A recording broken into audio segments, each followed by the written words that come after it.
Há ainda o item específico da utilização indevida da estrutura da Polícia Rodoviária Federal no segundo turno das eleições. Aqui também, ministra Carmen e Suzanine, poderíamos dizer que é um fato notório, que dispensaria comprovação, porque esse fato foi tão assintoso em relação à democracia, que não houve pudor na consumação desse ato executório, que centenas de pessoas passaram, e a ministra Carmen se recorda, porque comigo estava no Tribunal Superior Eleitoral, no dia do segundo turno das eleições, postando vídeos que estavam sendo impedidos pela Polícia Rodoviária Federal para chegar aos locais de votação. Aqui, a cronologia comprova a ilicitude dessa conduta liderada, porque, óbvio, dentro da unidade de desígnios e o grande beneficiário, o líder, Jair Messias Bolsonaro, com a participação de Anderson Torres, ministro da Justiça, a quem a Polícia Rodoviária Federal está subordinada. Aqui, a cronologia, ela mostra o absurdo total e o desespero desse grupo, dessa organização criminosa.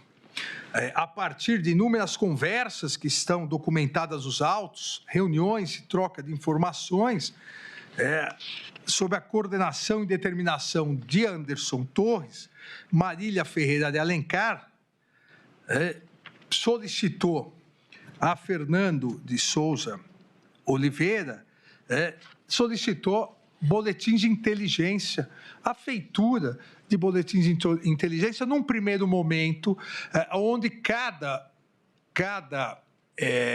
candidato havia tido mais de 75% dos votos em determinado município. E, a partir disso, voltado diretamente para o candidato, então candidato Luiz Inácio Lula da Silva. Devemos recordar que nós estamos no segundo turno e esses boletins de inteligência foram feitos com base nas eleições do primeiro turno, na votação do primeiro turno. A Polícia Rodoviária Federal, com base nisso, determinou ou alterou a sua programação e alterou o seu policiamento para o segundo turno, voltado aos municípios e às áreas de acesso, às rodovias de acesso, principalmente no Nordeste, onde o candidato Luiz Inácio Lula da Silva tinha obtido uma boa votação, uma melhor votação no primeiro turno. Isso já havia chegado ao Tribunal Superior Eleitoral e, na sexta-feira, dia 28 de setembro, 28 de outubro, dia 28 de outubro de 2022, às vésperas do segundo turno, que seria dia 30 de outubro, eu determinei como presidente do Tribunal Superior Eleitoral, e depois referendado pelo plenário do Supremo Tribunal Federal, do Tribunal Superior Eleitoral, e aqui é sempre bom relembrar, ministra Carmen, que foi minha vice-presidente no Tribunal Superior Eleitoral, com muita honra, que todas as decisões da presidência, inclusive por proposta minha, durante as eleições, deveriam ser submetidas em 24 horas ao plenário do Tribunal Superior Eleitoral. E essa foi mais uma delas. Eu determinei que a Polícia Rodoviária Federal não estava autorizada a realizar esse plano, essa operação específica, que claramente já demonstrava o seu viés ilícito. A Polícia Rodoviária Federal, então, fez o quê, ministro Flávio? A Polícia Rodoviária Federal disfarçou, disse que não faria essa operação, mas no dia fez uma suposta, entre aspas, operação para verificar a condição dos veículos.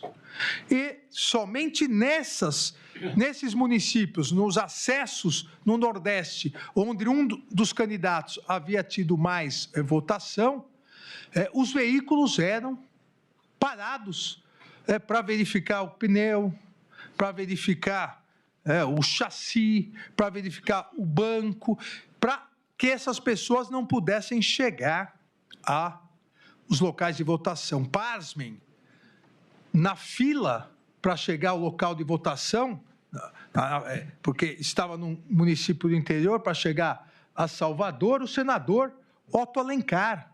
O senador Otto Alencar foi obstruído até que o TSE determinasse o fim dessa operação sob pena de prisão do então diretor da Polícia Rodoviária Federal. Até um senador da República foi obstruído, como todos os demais eleitores e eleitoras, de se dirigir e cumprir o seu dever democrático.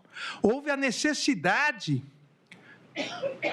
e também a ministra Carmen se recorda disso, da convocação imediata, fiz a convocação imediata. Presente, né? Presente do réu em outra ação penal, Silvinei, e determinei que imediatamente cessasse sob pena de prisão, porque ele estava obstruindo a eleição naquele ano.